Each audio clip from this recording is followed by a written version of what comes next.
బంజారాలను ST జాబితా నుంచి తొలగించాలని ఆదివాసీ స్టూడెంట్ ఫోరం అధ్యక్షుడు బట్టు వెంకటేశ్వర్లు డిమాండ్ చేశారు. ఈ మేరకు ఓయూ ఆర్ట్స్ కళాశాల వద్ద ఆందోళన చేపట్టారు. వలసదారులతో తెలంగాణ సమాజాన్ని తప్పుదోవ పట్టిస్తున్నారని మండిపడ్డారు. ఆదివాసులకు రావాల్సిన అన్ని అవకాశాలను వారు తీసుకుని పురోగతిని సాధిస్తున్నారని తెలిపారు.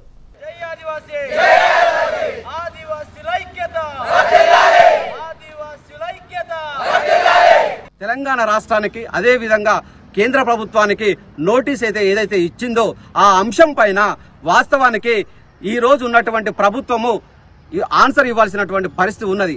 కానీ ఈ రోజు మేము లంబాడీలు, సుగాలీలు, బంజారీలు మేమందరం కూడా 40 లక్షల పైన ఉన్నాము ఈ తెలుగు రాష్ట్రాలలో, అంటే తెలంగాణ రాష్ట్రంలో.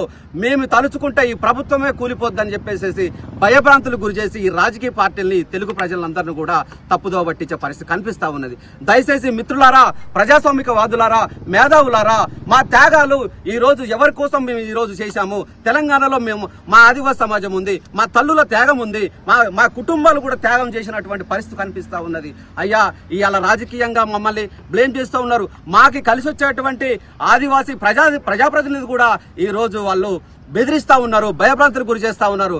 అయ్యా, పార్లమెంటు సభ్యులైనటువంటి మాజీ సీతారాం నాయక్ గారు మాట్లాడుతూ ఒకటే అన్నాడు, మేము తలుచుకుంటే ఇవాళ బీఆర్ఎస్ గవర్నమెంట్ ను కూడా కూల్చగలిగేటువంటి సామర్థ్యం కలిగింది.